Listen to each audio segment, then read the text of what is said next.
안녕하십니까, 송선정입니다. 자, 이번 차시에서도 저번 차시에 이어서 안구의 구조 및 생리에 대해서 조금 더 살펴보는 시간 가지겠습니다. 저희가 저번 주에 눈의 전체적인 이제 특징들 살펴보고, 그리고 각 부분들마다의 어떤 명칭들을 먼저 살펴봤었고요. 자, 그리고 이제 안구를 구분을 하게 되면은 크게는 막과 내용물로 구성이 되어 있다. 그리고 이 막도 이제 세 개의 층으로 구성이 되어 있는데, 외막, 중막, 내막으로 구성이 되어 있다라고 말씀을 드렸습니다. 그러면서 이제 외막에 해당되는 각막과 공막의 기능이라든지 특징, 그리고 형태, 이런 부분들에 대해서 살펴봤고요. 이번 차시에서는 이제 중막, 그리고 내막에 대해서 살펴보도록 하겠습니다.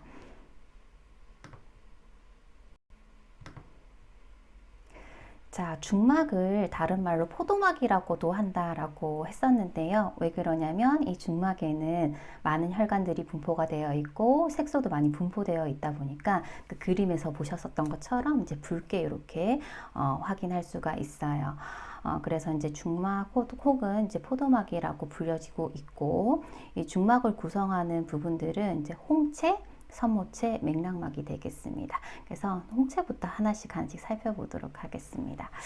자, 홍채를 이제 아이리스라고 하는데요. 자, 홍채 한번 찾아볼까요? 지금 이 구조도에서 보게 되면은 홍채 부분이 바로 이 부분이죠. 자, 앞쪽에 있는 이 부분이 이제 홍채가 되겠습니다. 그죠? 지금 보시게 되면은 이 홍채랑 홍채 사이 여기가 이제 동공이 이제 있겠죠. 그죠? 자, 그래서 이 홍채 같은 경우에는 전체적인 형태는 이렇게 납작한 원반 형태를 띠고 있고, 그리고 동공과 맞닿는 동공염 부분이 비교적 통통한, 이제 좀 비교적 두꺼운 이런 형태를 지니고 있고, 이 뒤쪽으로 뒤쪽이 삼각형이 이제 섬모체 모양체가 되는데, 이 섬모체 쪽으로 이제 갈수록 섬모체에 이행되는 이 부위는 비교적 좀 얇은 그런 형태를 띠고 있습니다. 자, 그래서 이제 이런 형태를 가지고 있고, 얘의 이제 주요 기능이라고 하면은 광량 조절이죠. 카메라로 치게 되면은 요거 같은 경우엔 조리개의 역할을 한다라고 보시면 되겠습니다. 이제 빛이 너무 많다. 그러면 눈부시겠죠. 그러면 이제 필요한 광량만 받아들이고 필요 없는 부분은 좀 줄여줘야 되기 때문에 전공을 작게 만드는 거죠.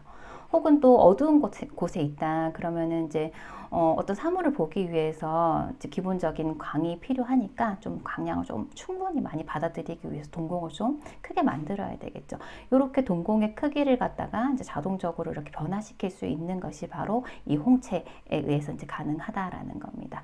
자, 그래서 홍채의 주요 기능은 광량 조절에 있다 보시면 되겠고, 그래서 이 홍채 같은 경우에는 크게 이제 근육이 두 개의 근육으로 구성이 되어 있는데, 이제 동공을 좀 작게 만들 때 작용하는 근은 동공괄약근이에요. 동공괄약근, 다른 말로 동공조임근이라고도 하거든요.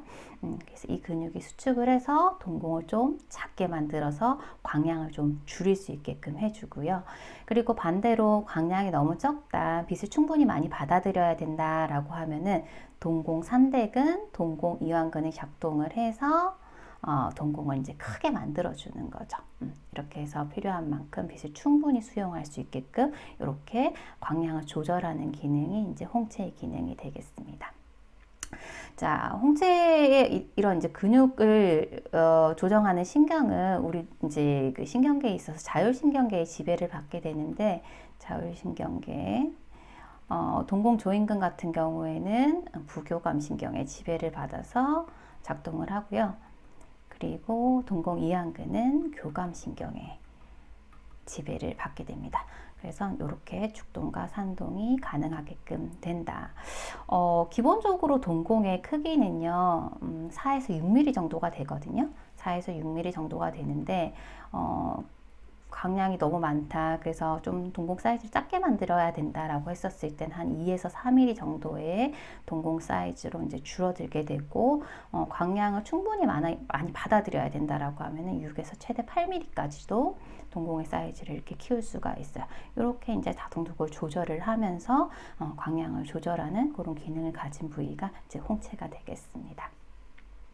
그리고 이제 홍채 같은 경우에는 좀 또 특징적인 부분이 왜 사람 지문처럼 이제 이 사람의 어떤 고유의 어떤 특수한 정보를 줄 수 있는 그런 이제 조직이죠.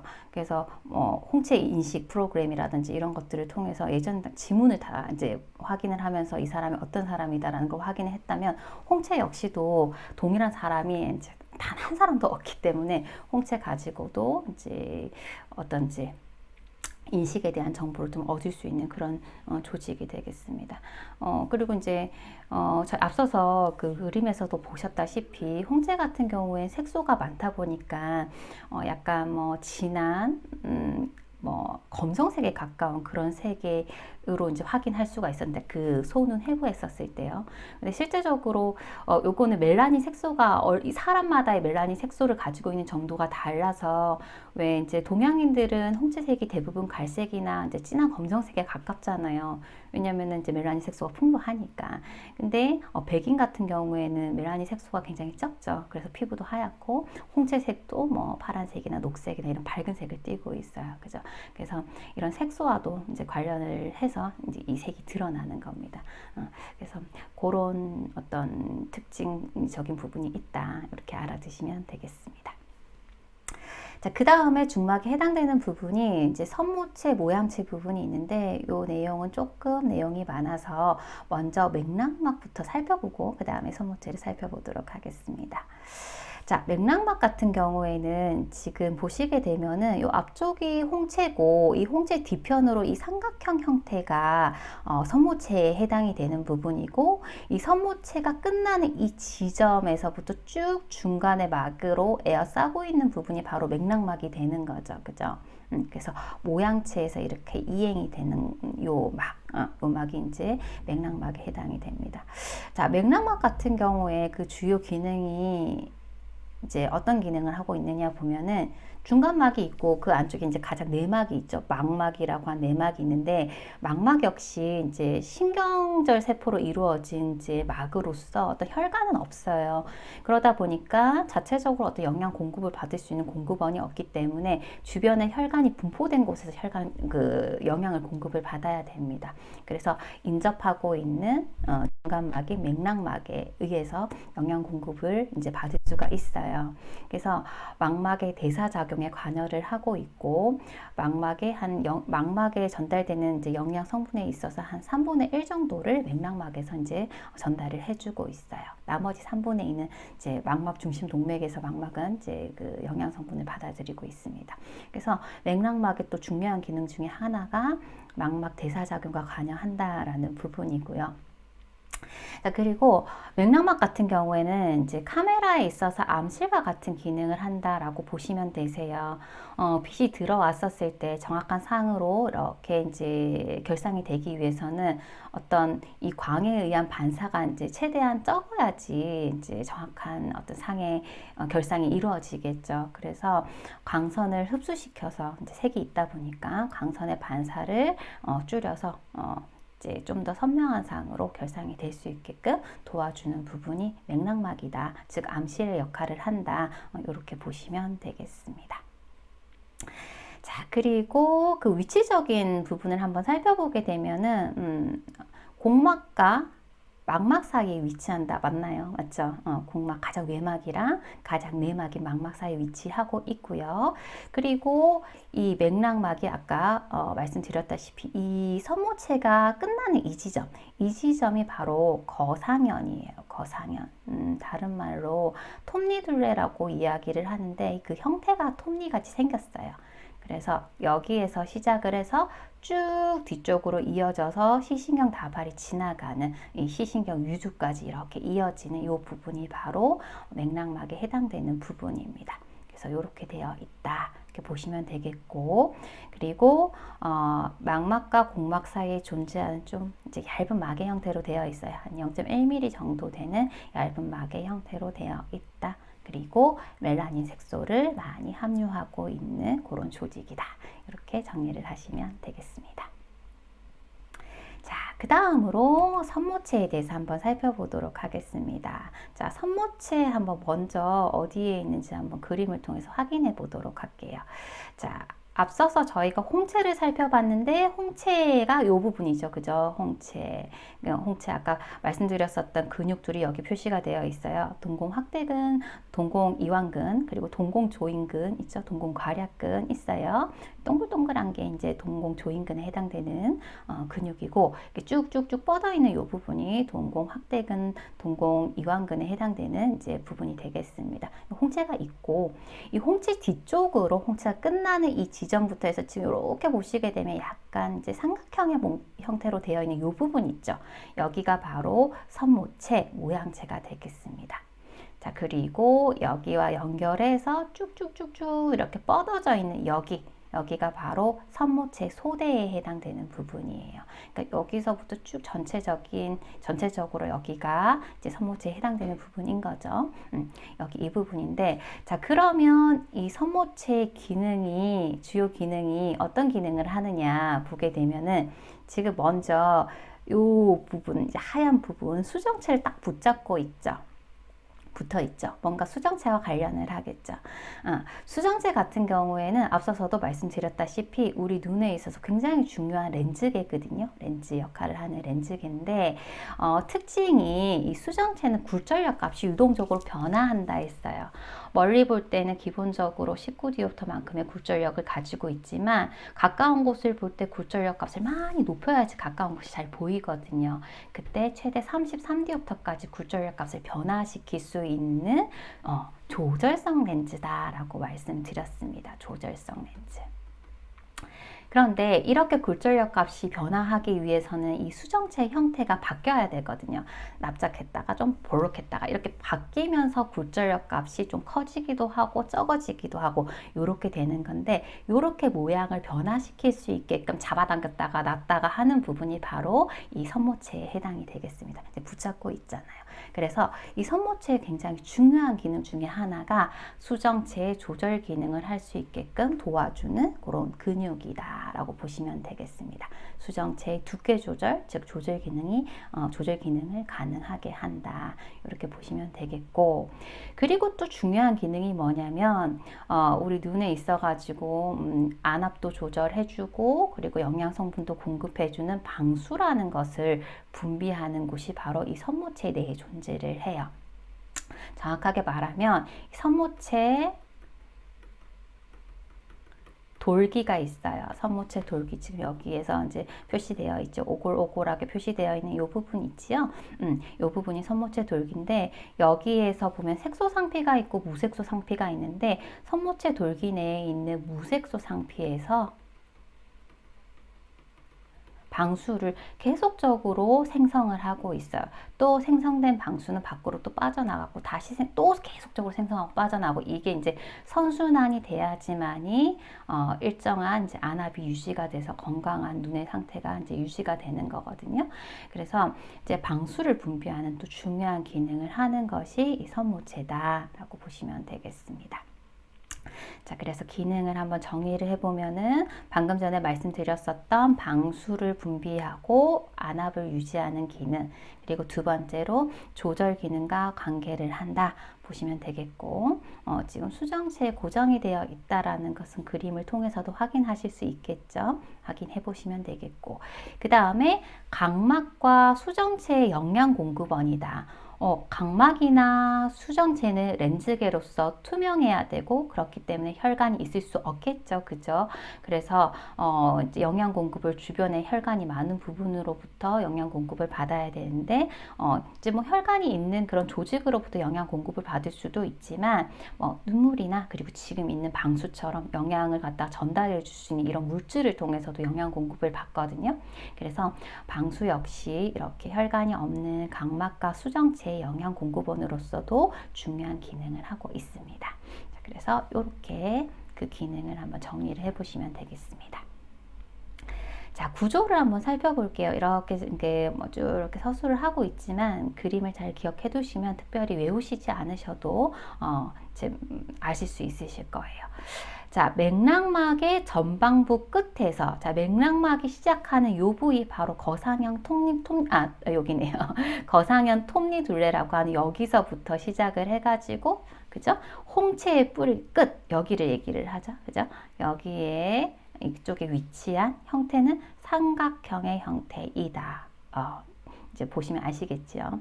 이런 형태를 가지고 있고, 자, 그리고 맥락막과 뒤쪽에 있는 맥락막과 홍채를 연결하고 있다. 맞죠? 그리고 선모체 소대에는 수정체에 부착이 되어 있다. 그래서 이제 읽어보시면 이제 충분히 이해가 되실 만한 그런 내용이 되겠습니다. 자, 그래서 이제 구조를 한번 살펴봤고요. 마지막으로 이 선모체와 관련해가지고 이제 선모체의 굉장히 중요한 기능이 수정체의 조절 기능이다라고 말씀드렸는데, 이 조절 기능의 메커니즘에 대해서 잘 기억을 하셔야 되세요. 이제 선모체 근육이 이제 수축하고 이완하면서 이 수정체가 뚱뚱하게 되는 굴절력 값이 높여지는 그런 형태로 바뀌기도 하고, 그리고 선모체 근육이 이완하면서 또 납작한 형태로 바뀌기도 하고 요러거든요. 근데 이제 이 두 가지 메커니즘에 있어가지고 하나만 그냥 기억을 하시고, 이제 다시 납작해지는, 멀리를 볼 수 있게끔 원래의 굴절력 값을 찾아가는, 요거는 이제 그냥 반대로만 기억을 하시면 되세요. 그래서 가까운 곳을 본다. 수정체가 좀 굴절력 값을 높여야 된다. 이런 수정체가 뚱뚱한 형태로 바뀌어야 된다라고 했었을 때 어떤 메커니즘을 통해서 이게 일어나느냐라고 하면은, 첫 번째로 이제 선모체 근이 수축을 합니다. 지금 이쪽에 있는 선모체 근육 있죠? 여기에서도 보면은 뭐 윤상의 형태, 동글동글한 윤상의 형태, 그리고 쭉쭉쭉 뻗은 종주상의 형태, 여러 가지 근육이 있는데, 이 근육이 수축을 하고, 그리고 여기 붙어 있는 소대는 이완을 하게 되면 이 수정체가 볼록한 형태로 변하면서 굴절력 값이 커지는 거예요. 그러면 가까운 곳이 잘 보이는 거죠. 이런 식으로 이제 조절 기능이 이렇게 일어나게 되는 거고, 멀리를 볼 때는 굴절력 값이 굳이 뭐 크게 필요 없잖아요. 멀리 볼 때는 원래의 굴절력 값 19D부터만 가지면 되거든요. 그럼 다시금 납작한 형태로 바뀌어야 됩니다. 그때는 다시 선모체 근육이 이완을 하고 소대는 수축을 하고, 그러면서 납작한 형태로 바뀌면서 다시금 멀리를 잘 볼 수 있는 굴절력 값으로 변화하게 되는 거죠. 그래서 요 메커니즘에 대해서 잘 기억을 하셔야 되는데, 두 가지 다 이제 하시려고 하면 헷갈리실 수 있기 때문에 위에 있는 조절 기능이 발생하는 요 한 가지만 정확하게 기억을 하시고, 나머지 하나는 그냥 반대로 그냥 이해를 해주시면 되겠습니다. 자, 그래서 선모체 굉장히 중요해요. 선모체의 주요 기능은 수정체의 조절 기능, 그리고 두 번째로 방수 분비, 이 두 가지 꼭 기억을 해주세요.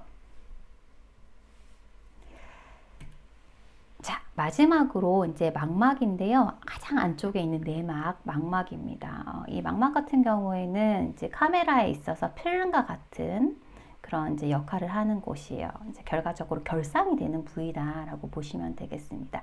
그래서 주요 기능은 이제 결상입니다. 그래서 망막에 이렇게 결상된 정보들을 시신경을 통해서 보내서 대뇌 CP질에서 이제 인지를 하게 되는 거예요. 근데 망막의 어느 부위에 결상이 됐는지에 따라서 그 상의 선명도는 좀 달라지게 되거든요. 그래서 그런 부분에 대해서 이해하실 수 있게끔 망막에 있어서의 특수 부위에 대해서 하나씩 좀 설명을 드리도록 하겠습니다. 자, 먼저 구조부터 한번 살펴보시게 되면은, 제가 이제 그림을 그리면서 이제 설명을 드리려고 이렇게 가지고 왔거든요. 한번 같이 그려 보실게요. 자, 먼저 망막 같은 경우에는 그 구조가 안구 후방 3분의 2의 3분의 2 정도 존재를 하고 있다. 그러니까 보게 되면은 후방부 여기서부터 쭉 이렇게 이어져서 뒤쪽까지 이렇게 요 정도만 망막은 싸고 있어요. 안구를 이렇게 가장 안쪽 막으로서 싸고 있고, 지금 제가 여기 앞쪽은 좀 비교적 얇게 그렸잖아요. 앞쪽은 좀 얇고요. 한 0.1mm 정도 되고, 후국부로 갈수록, 뒤쪽으로 갈수록 두꺼워집니다. 0.23mm 정도로 좀 두께가 두꺼워지는 그런 형태를 가지고 있어요. 자, 그리고 여기 바로 여기가 아까 맥락막이 시작하는 그 부위, 동일한 부위거든요. 거상현이 됩니다. 거상현, 다른 말로 톱니둘레, 그죠? 여기에서 시작한다. 이 부위가 가장 얇다라고 보시면 되겠습니다. 자, 가장 안쪽막에 해당되는 막으로서 얇고 투명한 신경 조직이다. 신경이 굉장히 많이 모여 있습니다. 그죠? 있고, 이제 그 신경을 통해 가지고 이 결상된 정보를 갖다가 전달을 해주는 거죠. 이렇게 전후로 봤었을 때는 이렇고, 그리고 지금 제가 이제 이 안구를 오른쪽 눈을 기준으로 해서 한번 그림을 그려보려고 하는데요. 오른쪽 눈이라고 했었을 때 이쪽이 코가 되겠죠. 그리고 이쪽이 귀 쪽이라고 보시면 됩니다. 마찬가지로 여기도 지금 전우측으로 보여드리려고 하는 거고, 여기는 단면으로 보여드리려고 하는 거예요. 이렇게 보시게 되면은 우리가 이제 뭐 어떤 사물을 주시한다, 내가 보고자 하는 사물은 이제 제일 선명하게 보일 거고, 그리고 보고자 하지 않지만 주변에서도 사물이 인지가 되잖아요. 이제 내가 보고자 하는 것은 이제 중심시고, 내가 보고자 하지 않지만 주변에 들어오는 것들은 이제 주변시가 되는 거예요. 내가 보고자 하는 그 중심시에 해당되는 부분이 가장 선명하게 보이겠죠. 왜냐하면 여기 보고자 하는 주시하는 여기에 맺혀진 요 정보가는 이제 중심화라는 곳에 결상이 되기 때문에 가장 선명하게 보이는 겁니다. 이 중심화에 추체세포라고 하는 사물을 인지할 수 있는 시세포가 밀집해서 가장 많이 이제 분포를 하고 있기 때문에 그래요. 그래서 지금 이 시축으로 봤었을 때 내가 주시하고자 하는 그 사물은 바로 이 중심화의 결상이 된다라고 보시면 되겠습니다. 자, 요 그림을 단면도로 한번 그려가지고 그 위치 관계를 한번 알아보려고 합니다. 자, 먼저 중심화는 여기 있는데 지금 시신경이 지나가는 곳은 여기예요. 시신경이 지나가는 곳은 여기. 기억나실지 모르겠는데 이 시신경 다발이 지나가는 요 부위는 결상이 안 되거든요. 즉 암점입니다. 그렇지만 우린 시야 내에서 암점으로 인지하지 않기 때문에 생리적 암점이다 라고 이제 말씀을 드렸어요. 자, 지금 보게 되면은 오른쪽 눈을 기준으로 했었을 때 이 시신경 다발이 지나가는 이 부위, 시신경 유두는 코 쪽 방향에 존재를 해요. 중심화를 기준으로 해서 코 쪽 방향에 존재를 하고, 실제 만들어내진 암점은 귀 쪽 방향으로 암점이 만들어집니다. 그렇지만 뭐 인지가 되지 않기 때문에 생리적 암점이라고 한다라고 말씀드렸죠. 이걸 갖다가 이제 처음으로 발견한 사람이 메리오트라고 한 사람이라서 메리오트 블라인드 스팟이라고 부르기도 합니다. 그래서 귀 쪽 방향으로 15도 되는 부분에 암점이 이제 발생하게 되는데 실제적으로 하지는 않죠. 이제 인지되지는 않습니다. 그죠? 이렇게 이제 위치 관계를 좀 기억을 해주시고요. 요걸 갖다가 단면을 한번 그려보게 되면은 우리 망막에 있어가지고 이제 시력에 있어서 가장 좋은 시력이 나타내지는 부위가 이 난원형 형태의 이 황반부예요. 황반부에 어떤 사물을 인지하기에 가장 용이한 추체세포가 가장 많이 있거든요. 그 중에서도 중심화라고 하는 이 부위에 밀집해서 있어요. 이 황반부가 있고 그 중앙에 좀 오목하게 파여져 있는 부분에 중심화가 있고, 여기를 기준으로 해서 이 시신경 다발이 지나가는 위치, 시신경 유두가 어디에 있느냐. 자, 앞서서도 말씀드렸지만 좀 코 쪽 방향이 있다고 말씀드렸죠. 코 쪽 방향인데 중심화 기준으로 코 쪽 방향으로 4mm 정도 떨어져 있고, 그리고 위로 1mm 떨어진 여기 이 지점이 바로 시신경 유두가 됩니다. 요 위치에 있다. 요 위치 관계에 대해서는 많이 물어보기 때문에 잘 기억을 해 두셔야 되고, 그리고 글로써 이렇게 읽으면은 기억하시기가 좀 어려우실 거예요. 헷갈리실 거예요. 그래서 그림을 이제 직접 한번 그려보시면서 기억을 해 두시면 좋을 것 같습니다. 자, 그래서 이제 그림으로 먼저 살펴봤고, 그리고 정리를 한번 해보도록 하겠습니다. 자, 망막의 특수 부위는 이제 황반, 중심화, 그리고 시신경 유두, 그리고 거상현, 톱니둘레라고 하는 거상현, 요 네 가지 부분에 대해서 좀 알아두시면 되겠는데, 먼저 황반, 아까 말씀드렸었죠. 이 난원형의 형태에 있는 요 황반부, 이제 중심시력을 담당하는 부분이에요. 어떤 사물을 인지하는 데 있어서 이제 그 작동하는 추체세포라는 것이 많이 모여 있는 그 부위가 이 황반부고, 황반부 내에서 가장 중심에 있는 오목하게 파여져 있는 부분이 이 중심화 포비아가 되겠습니다. 여기에 결상이 되는 그 상해 정보가 가장 선명하게 이제 인지가 되는 거예요. 자, 그래서 황반이 있고 황반 중심에 중심화가 위치한다. 뒤에서 그림으로도 한 번 더 확인하시겠지만 이 중심화 같은 경우에는 황반부에 있어서 가장 중앙에 함몰된 부위로서 약간 오목하게 이런 식으로 함몰되어 있거든요. 산토필 색소가 많이 있어서 좀 이렇게 검안경이라든지 이런 안저를 살펴볼 수 있는 광학기기로 보게 되면은 조금 진한 갈색으로 나타나는 것을 확인할 수가 있어요. 그리고 특징적인 부분으로서 여기에는 이제 우리 그 시세포 볼 수 있는데 작동하는 시세포 중에서 간체세포, 추체세포가 있는데 어떤 형태를 선명하게 보고 정확하게 볼 수 있는 기능을 하는 추체세포라는 게 있습니다. 이 추체세포가 아주 밀집해서 분포를 하고 있고, 그리고 추체세포만 분포를 하고 있어요. 그래서 이 부분에 결상이 됐었을 때 가장 선명한 이제 상해 정보를 얻을 수가 있는 거죠. 중심 시력을 담당한다. 예를 들어서 우리가 이제 시력 검사 하잖아요. 그러면 시력 검사할 때 어떤 숫자를 이렇게 짚어주고 이제 읽어보는 거죠. 그러면 그 숫자를 주시를 하면서 그 주시된 그 시표에 대해서 인지를 하느냐 안 하느냐, 이거 가지고 시력이 이제 결정이 뭐 0.1이다 0점이다 이런 식으로 진단을 하는 거잖아요. 결국 그거는 중심 시력에 대한 어떤 진단이다 이렇게 보시면 되세요. 여기 중심화에서 결상되는 정보가 어느 정도의 시각적인 질값을 가지고 있느냐, 그거에 따라서 시력값이 이렇게 이제 판정이 되는 거죠. 그 부위가 바로 이제 중심화다라고 보시면 되겠고, 그 다음에 이제 시신경 유두, 시신경 다발이 지나가면서 결상이 되지 않는 그 부위, 그래서 이제 실제적으로 시야 부분에 있어서는 귀 쪽 부분에 그 암점으로 나타나지는, 그렇지만 인지가 되지 않는 부분이 있다라고 말씀드렸는데, 메리오트 블라인드 스팟이라고도 부릅니다. 자, 그 위치를요, 제가 황반에서는 시신경 유두를 기준으로 이렇게 기술을 해놓고, 시신경 유두는 중심화를 기준으로 해서 이렇게 기술을 해놨는데, 역시나 하나만 기억을 해두시도록 할게요. 하나만 기억해주면 어느 쪽 기준인지에 따라서 그거는 이제 이렇게 바꿔가지고 생각을 하시면 되니까 헷갈리지 않게 중심화 기준으로 시신경 유두가 어디에 있는지 이렇게 기억을 해두시도록 할게요. 그림에서도 저희가 확인해 봤지만 이 시신경 유두는 중심화에서 코 쪽 방향으로, 그죠? 4mm 위쪽으로 1mm 어긋나 있는 지점에 존재를 했었습니다. 그리고 이제 실제적으로 시야 부분에 있어가지고 귀 쪽 방향 15도 부근에 이 암점이 존재를 하게 됩니다. 왜? 시세포가 없어서, 그죠? 그렇지만 이제 인지되지는 않기 때문에 생리적 암점이라고 한다라고 했습니다.